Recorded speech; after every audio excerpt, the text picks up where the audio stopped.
Hey guys, in this video I just wanted to take a quick look at pulling samples into this kind of track to see what kind of atmospheres we can create. So let's do it.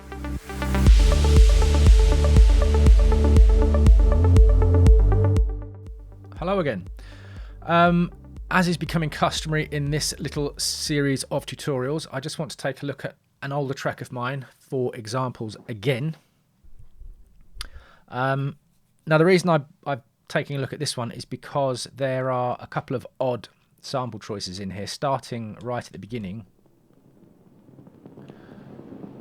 So this, I recall being a crackly vinyl sample, which I split into two parts. You can actually hear the bottom, which is pitched right down, and then I think it's the unpitched layer on top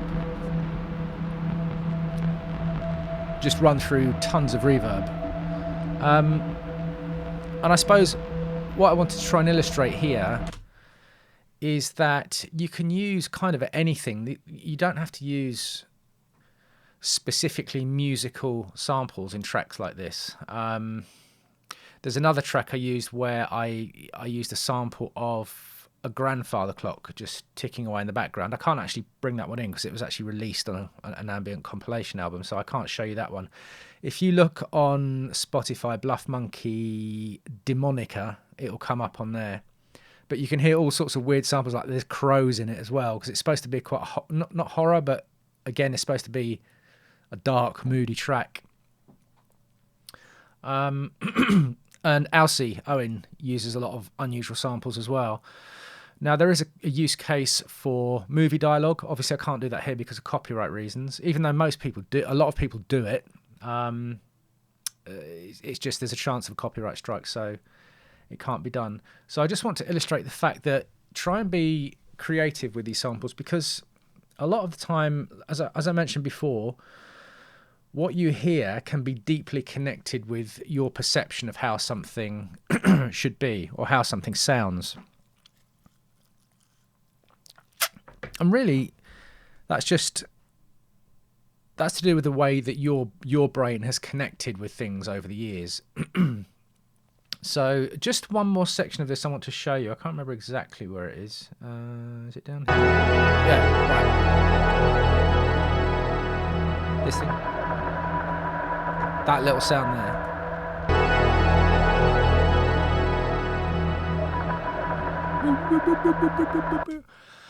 That is a sample of an engaged tone, a telephone engaged tone. So, like I said, you can use anything. If you filter it right and reverb it right, it can become something of its own, and it can become quite an iconic sound of a particular track.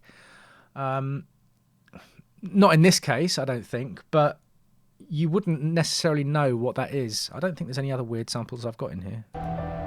Pianos.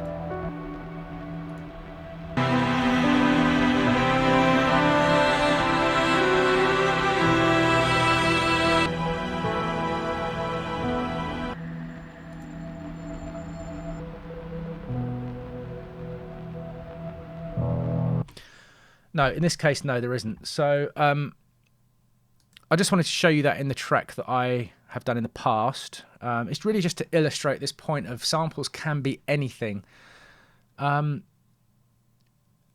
like I said, there's a couple of ways of using them. You can either use them to promote the idea of something, or you can use them in a completely creative way and alter them in a way that you're using them as a base to do something new, like the telephone engaged signal. I don't know why I chose that. I can't remember. This is quite old, this track. Anyway, let me get rid of it. So what I've done in this case, I have scoured the internet, and I found, because of the type of mood I'm going for here, I found some police radio chatter, and specifically it has to be US police radio chatter, not English, British, UK-ish. So I'm going to use this in the background, and I've also got some samples which were given away free on KVR many years ago, thunderstorms, etc. So having listened to this police chatter, now if you look at the processing I've done, I've put a utility on it because I want to level it, but I've also filtered it. Let me just group these together.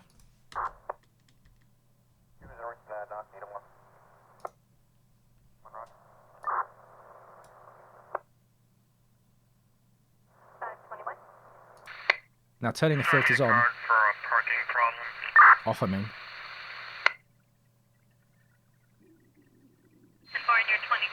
You can see it's really kind of harsh and it's too much. So the filter's on.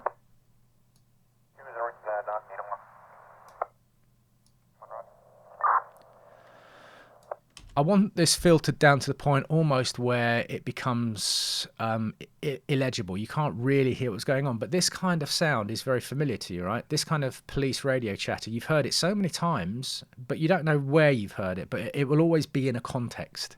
And that context will be this kind of film, more or less. Unless you used to watch the old Cops show. But this sound will, used subtly, it will automatically take your brain to a certain place. And then if we layer in the thunderstorm with it as well. One thing I do want to say about Ableton Live, when you pull a sample in like this, quite often you're going to get this audio effects rack in by default, which I don't want. So I'm going to get rid of that. Also, make sure you click on the sample, and I don't want this warped at all. I want the sample as is. It doesn't need to be rhythmically matched with this track at all. And by warping it, you're just going to add artifacts that you don't need. So I'm going to filter this as well. In fact, let's give ourselves a loop point where we've got both of them audible at the same time, so I can get them roughly in the same place together.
I'm not sure exactly where I want that yet. Obviously, the thunder's going to be quite a rumbly thing going on.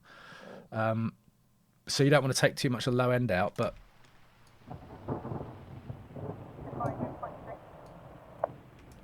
those two things by themselves are already kind of setting the scene for something, aren't they? Now, if we... let's turn this pad on as well.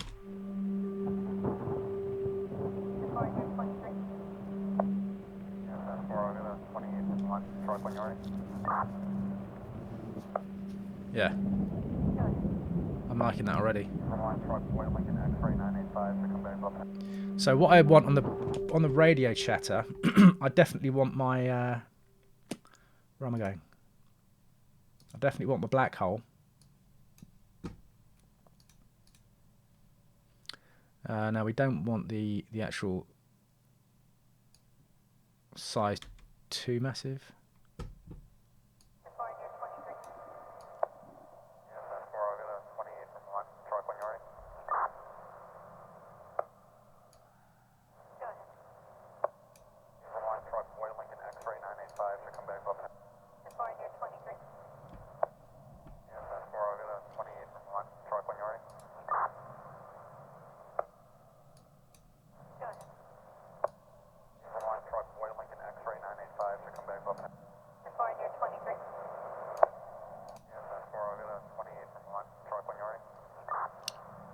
Yeah, I'm just putting a compressor on this now because, I mean, you can actually see the dynamic range of this is quite high, which we don't necessarily want.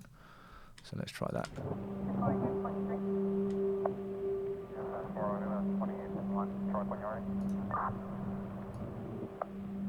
We'll play around the levels a bit later, but it's not something you want, really prominent. It's just there. It's something that's happening in the background.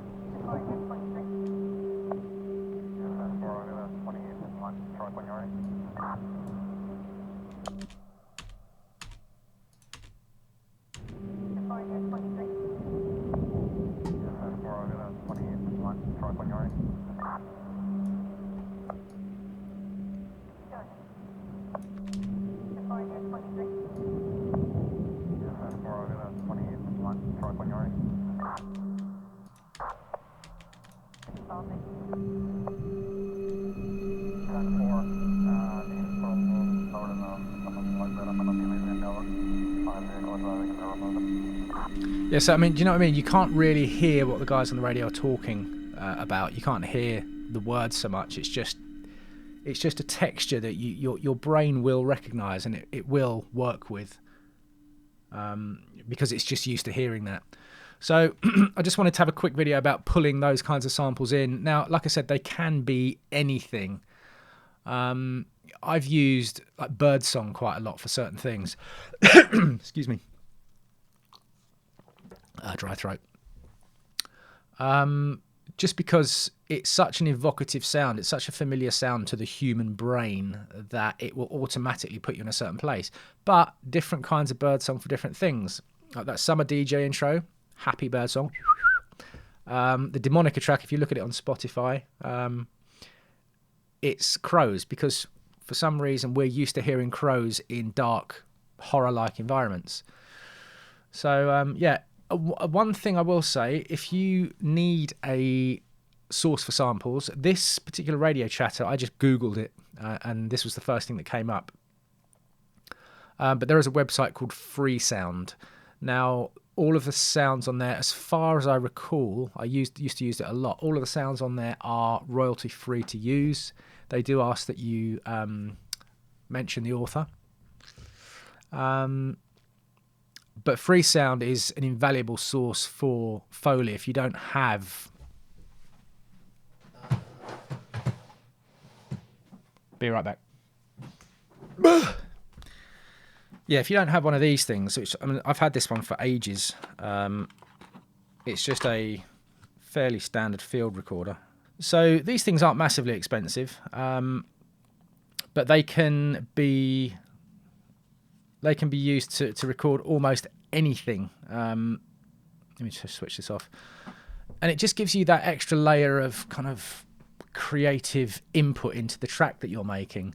Now, I have recorded things like fridge motors, and you pitch them down a couple of octaves and they become something completely different. So yeah, just try and get creative with the samples. Try and think about the connections that you've made over the years with certain kinds of sounds and how they can be used in the music that you're making. So I hope you found this useful, and I'll see you in the next one.